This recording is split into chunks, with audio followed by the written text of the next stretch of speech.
Good afternoon. This is Alex Mozed, founder CEO of Applico, co-author of Modern Monopolies. Also joined, but with Nick Johnson, my other co-author, or the other co-author on Modern Monopolies. Just the two of us, and we are on Winner Take All, where we talk about all things tech, antitrust regulation, business model disruption, and innovation. And today we've got an exciting list of events to discuss. First and foremost, jumping straight into it, the EU just seems to understand how to regulate tech monopolies better than the US. I got to give them credit for that, because just today, a number of sources had this, but we'll jump to the Wall Street Journal article on it. It says that Amazon faces a probe in Europe over the use of merchant data. Hallelujah. This is what we've been talking about for months and months and months, where the EU is to investigate the use of third-party seller data as scrutiny of tech firms mounts, on Amazon. Basically, what it's saying is the EU is now going to look at how Amazon uses the data from its marketplace and see if they've used that data to unfairly compete with third-party sellers. Here we go. This is exactly what we've been talking about. This is exactly the way that if you are a tech platform monopoly, where can you take advantage of a customer base? It's not the consumer, it's the producer. And in Amazon's case, it's the third-party seller. What do you make of this? Yeah, I think this makes sense for an antitrust move. I think while a lot of the focus has been on Google and Apple and privacy stuff and Facebook, as we've been saying, that's really not the right lens to focus on this. And I think Amazon is definitely, in terms of the taking advantage of the producer lens, one that makes pretty much one of the most sense to actually go out and look at, are they taking advantage of their producers? Because in many cases, they're taking that data on third-party sales and then going to do their own direct sales, directly competing with that. So I think that it's a good move by the EU. And in terms of where there's potential antitrust concerns, it would be near the top of my list. Now here's the thing that would worry you if you're Amazon, is this lady, Miss Vestager. She was recently promoted to be the chief of their antitrust, division.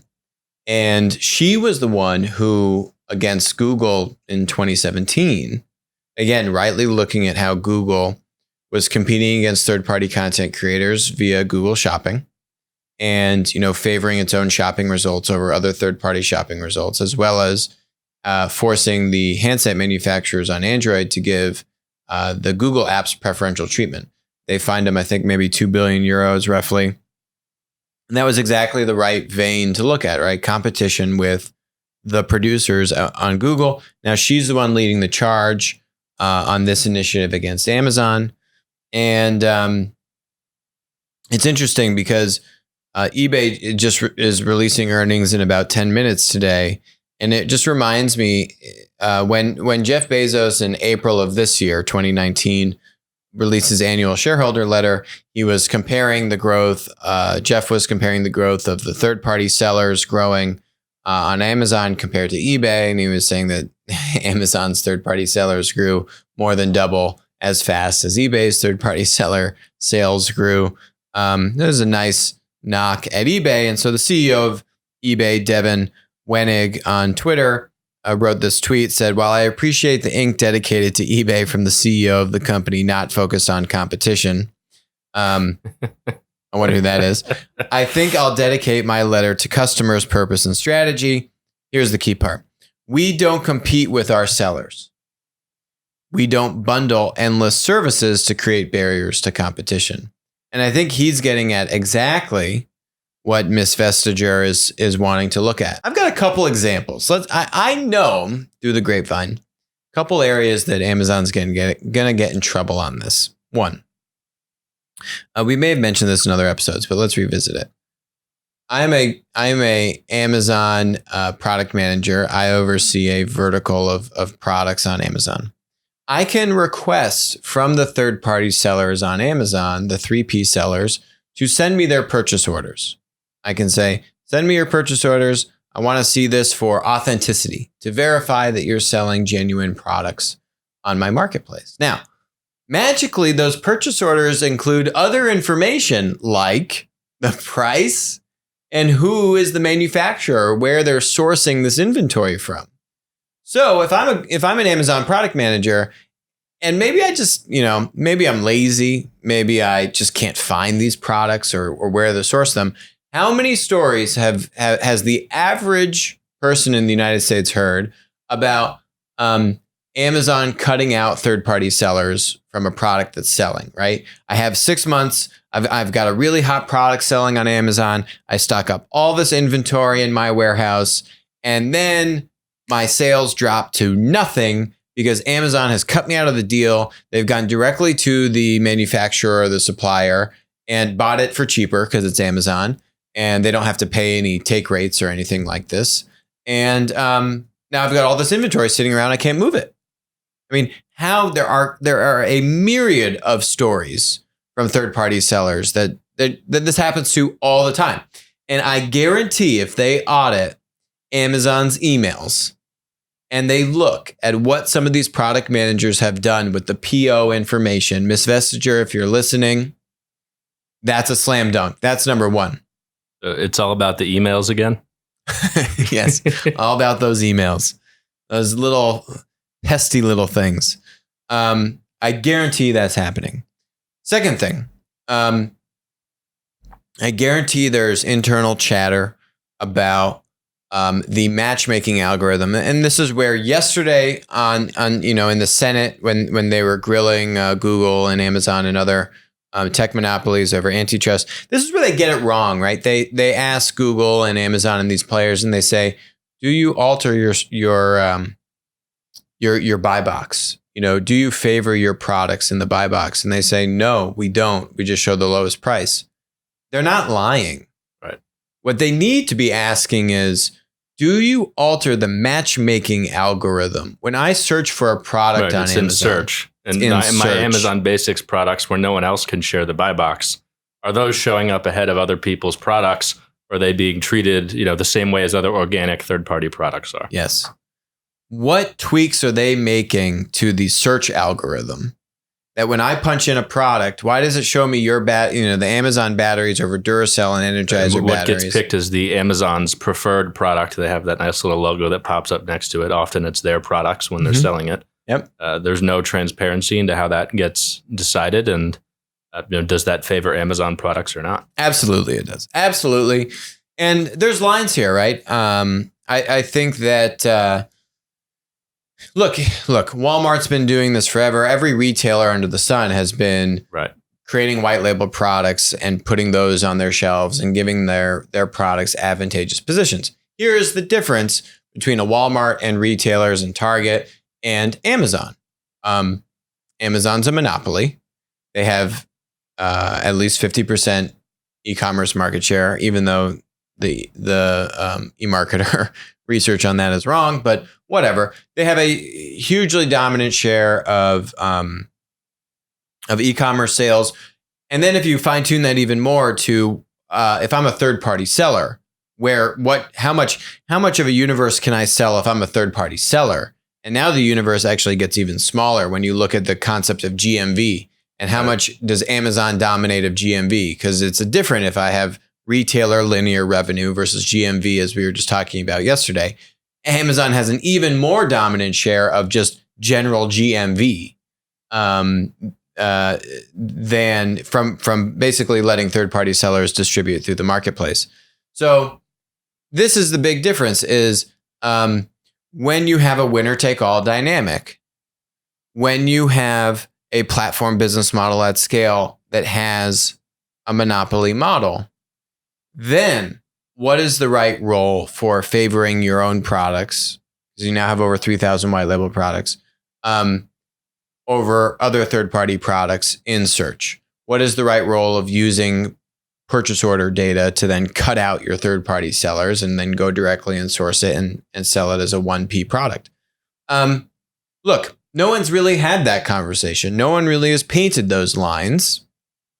But there is a role here for it, and it's appropriate for regulators to strike that balance, and because they want to create a more competitive environment. The antitrust term here is tying, and is Amazon effectively tying its marketplace and the 1P products that it has so that it's favoring its own products by using its marketplace to basically leverage that to have them sell better than third-party producers. If that's the case, there's definitely a case for the EU to intervene, potentially make some fines and make Amazon make some changes. Yeah. And I think our thing is bring transparency, right? Bring transparency if you're changing your algorithm as to how you present which products in what order on search. Right. And then certain stuff is just not good practice, like taking data and then using it against the seller. And I mean, that stuff's just messed up. And I know for a fact it's happening. So, and again, this isn't Jeff saying, let's go do this. This is the system that has been created within these large tech monopolies. You have thousands of people. You have hundreds of product managers.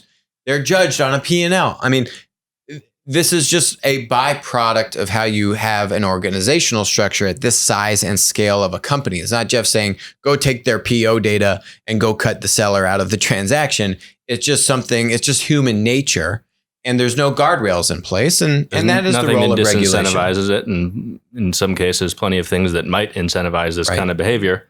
And no one's watching. So we don't know, there's no guardrails and there's not even any transparency to begin with into even if it's happening or not. Mm-hmm. Yep. Okay. So segueing from that, let's continue on the GMV trend. We were looking yesterday at the eMarketer research on e-commerce market share. It's wrong. It doesn't factor in GMV data properly. What else doesn't factor in GMV data properly? GDP, the gross domestic product of the United States. This is a problem, people, because this is how we make monetary decisions. This is how the Fed is supposed to make decisions on, cutting interest rates, raising interest rates, looking at inflation. So I was at the Aspen Ideas Festival in June, and there's a session with the U.S. Surgeon General and a member of the Federal Reserve Bank of Philadelphia, Patrick Harker. And I asked Patrick after the session, I said, hey, Patrick, do you think because of all these new tech platforms and marketplaces and things like GMV, and all of this content that's being created for free on things like YouTube and Instagram and Facebook and Twitter, I mean, that's kind of produced value, right? Are our metrics, right? Or is GDP, is inflation being calculated correctly? Honestly, before I could even finish the question, he cuts me off. He says, absolutely not. It's like, oh, okay. I guess we agree. Then kind of we went down a rabbit hole on why, but GDP is not being calculated properly. Inflation is not being calculated properly. I actually think we could have deflation right now, because if you actually look at the cost of these things, if you actually look at the amount of things that are being produced, which aren't being factored into the way these things are calculated. If you look at how GDP is calculated, 70% of this is measuring personal consumption. And then they measure a trade surplus, trade deficit. You can kind of see some of the breakdown here, right? Personal consumption expenditures, gross private fixed investment, government expenditures. So if you do a stimulus, that boosts up GDP, net exports and net imports. So for the US, because we have a huge trade deficit, that's a minus. So that hurts our GDP, right?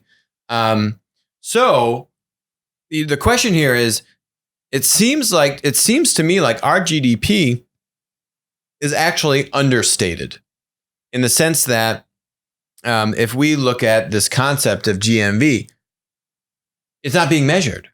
And people are actually buying a lot more stuff than is being calculated, clearly, as we saw from the eMarketer data.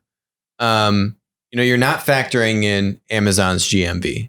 That was $40 or $50 billion. You're not factoring in eBay's GMV. I think that was like $50 or $60 billion. I mean, these are real numbers. That's just two companies. Well, the other place where this would show up is if you looked at platforms that don't necessarily have a monetary transaction. So what is the economic value of Google search beyond what they monetize? That's hard to quantify. And I'm sure Google has some, internal statistics on that they would use if they got into an antitrust conversation on that.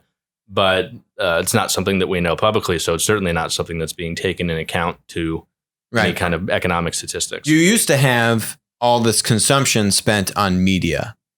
Well, that's basically gone now. And so that's if you think about that, that's basically subtracted off of the GDP calculation. We're not properly accounting for the economic value of memes. That's what I'm getting from you. Yes. Memes are not factored into GDP. That's the takeaway here. But I think it's understated from a content standpoint.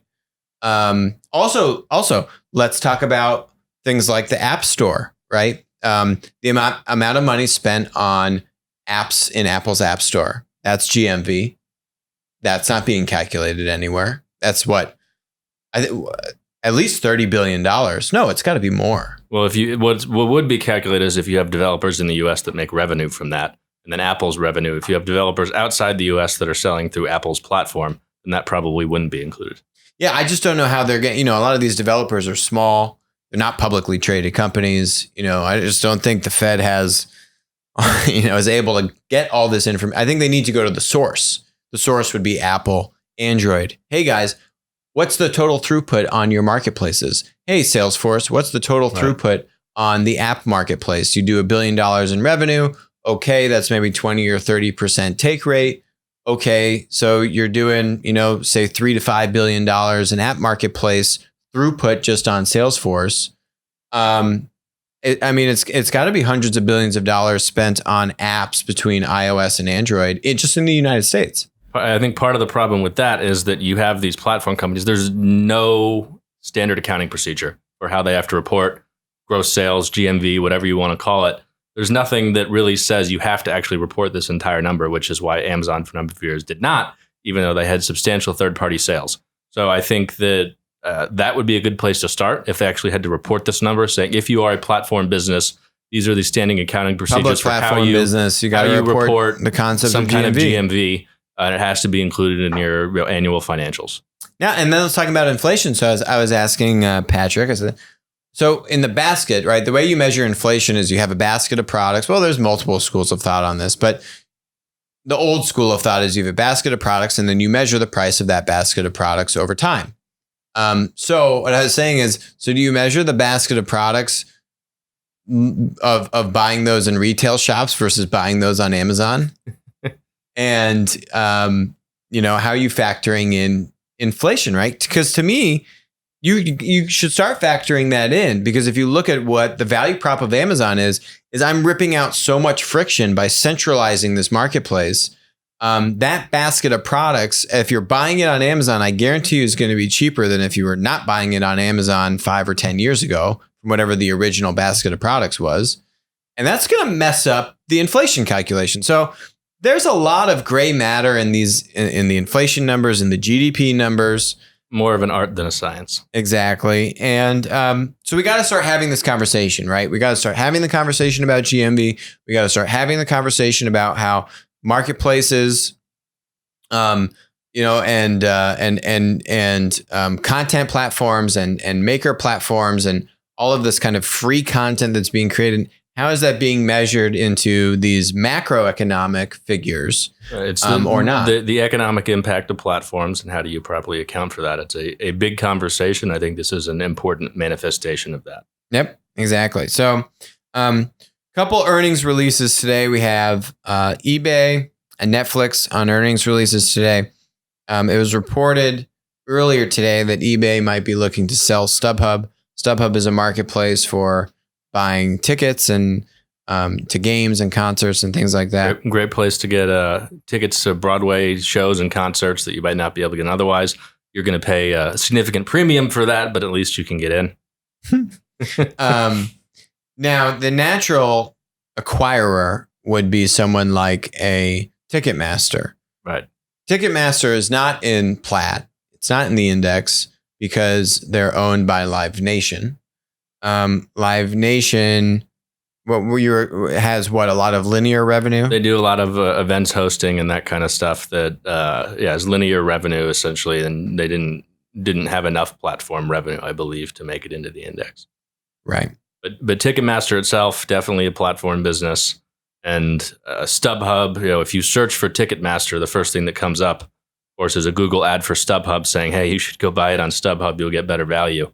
And in many cases, that might be true. But if I'm Ticketmaster, I think that that would be a business I'd want to own. There might be some antitrust concerns that come up there that might get in the way of something like that as an acquisition. But having the first-hand ticket marketplace and the second-hand ticket marketplace, pretty natural marriage to put those things together. So this will be coming to you live tomorrow. Just got to get all our gear set up. But breaking news, Netflix drops 10% after missing on global paid subscribers. No bueno, Netflix. We've been talking about Netflix for a while, how we are, I'd say, long-term bearish on Netflix, to put it politely. That we don't think, especially as all these new companies, you have Disney, you have AT&T with what I think is called HBO Max piling in, you've got CBS. All these companies are now piling into streaming. Netflix has basically had the position now for years where the analogy I would use is cable networks when there was only like 2 or 3 cable networks versus TV today where it's a lot more open, except the barriers to entry now are even lower than they were before. And what you're going to see is the cost of content is going to go up because premium content is going to get more and more expensive. It's those big hits that really drive subscriptions. And the subscription price can't keep going up because if you've seen Disney has undercut Netflix, their offering is like $7.99, where Netflix hiked it up into the kind of low teens last year. It's not sustainable for Netflix to both bring down content costs and raise prices, which is the bet for how they're going to actually make money rather than hemorrhaging billions a year in cash, which is what they do today. And the math just doesn't seem to work, particularly if they can't continue to grow subscribers at record rates, which seems to be what the news today was a challenge. So they've lost Friends. They've lost The Office. Right. I mean, this is only going to continue as the other large media conglomerates launch their own competitive services. Yep. And it's only going to make it more important for Netflix to create original content, which is expensive. And I don't know how they come out and say, oh, this is going to be the peak of our spend on content when they're losing, all this other, which was much cheaper archive content. A lot of that content. So even today, Netflix's own content, when they're spending many billions a year on it, is the minority of time watched on Netflix. Really? I did not know that. Licensed content makes up the majority. So those staple shows like Friends and others today make up the majority of time spent watching by the average Netflix user. So it's a big loss. That's why they paid through the nose to keep Friends for as long as they possibly could. And losing that's definitely going to be a big loss for Netflix. We'll see if that actually leads to people canceling their subscription. But it certainly is a big loss in terms of user behavior today and what people actually watch. Here is the issue with Netflix. They don't have free cash flow. They have negative $3.5 billion of free cash flow. I mean, when you remember every platform, when you look at they may be losing money, but their free cash flow is positive. And the other issue is they don't have free cash flow. And I don't think they're going to get there anytime soon. They have a hard to defend business model. If you actually look at their financials, they'll tell you we amortize all of our content over 4 years because 90% of the viewing time basically happens within that first few year period. So all of this content we're creating, we can't get off the treadmill of having to create more and more content. We've got to keep doing it. Otherwise, people unsubscribe because nobody's watching it anymore. And so they're looking to expand internationally. But here's the problem. The U.S. spends the most amount of money on content. If you want to go to India, which they're trying to do a lot of stuff. Subscription cost is a fraction of what it costs. Yeah, they just have a much lower tolerance for paying for content in India and other emerging markets where they're so it doesn't get better internationally. It actually gets worse from what the consumer is willing to pay you. I mean, I just think, they were expected to. They fell far from the expectation of adding 5.45 million paid subscribers in the past quarter. They added 2.7 million paid subscribers. I mean, so that's about half. Is a massive miss. Yeah. I don't understand how people are bullish on Netflix. I am a big bear on Netflix. They are linear. They're not a platform. They don't have a defensible business. They don't. They need millions of third-party content creators. Now, honestly, they could be doing things slowly to move into this direction. They could be doing things like, if I'm a director of a movie, let people kind of subscribe to my stuff. If I'm an actor in a movie, let people subscribe to what I'm in. They could let people start to build a following. Yeah, they have a lot of on great Netflix. premium content. And they could build a content platform around that. Yes, if you could let they people seem to build be allergic followings. to doing that, though. Let people say, hey, I want to follow whatever movie or show these people are in. Okay, boom, I get a notification. Right now, there's none of that. There's none of this idea of empowering the producers, whether the producer is an actor, a director, some other people that are actually part of the content creation process. I would say they're empowering the producer in one way, which is they're paying a whole lot of money for their content right now. Yeah, well, good luck with that. I'll invest my money elsewhere. Okay. eBay is moving into B2B. So we're very bullish on B2B. eBay has said they have about $4 billion in B2B. There's a Q&A with their head of B2B in late June of 2019, Marnie. And she said they're doing about $4 billion in GMV, right? So if eBay is doing about $95 billion in total GMV, you take the 4 billion off, you got 91 billion for your eMarketer number. eMarketer, if you're listening, update that. They say they're focused on business and industrial, automotive parts, accessories, electronics, collectibles. Don't see how collectibles is a B2B category, but whatever, and fashion. Here, I think eBay's problem is this. Well, twofold. One, their brand is not known for new stuff. Right. It's known for used stuff.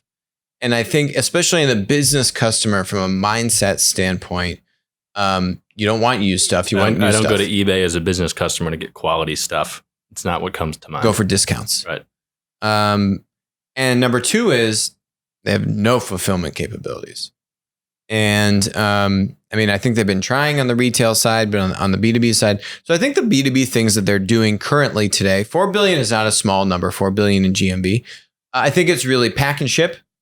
It's very much so kind of like very small, relatively commoditized things that don't have high shipping costs, that don't have a high dependency on fulfillment in B2B. And don't have specialized fulfillment capabilities like certain things. If you get into kind of industrial products or chemicals, require certain fulfillment capabilities and often have a pretty regional reach to them. It's this small commoditized stuff. And let's go back to Devin's tweet, right? Devin said we don't compete with our sellers. I think that's the third issue with I think if eBay wants to be successful in B2B, they have to do some linear stuff.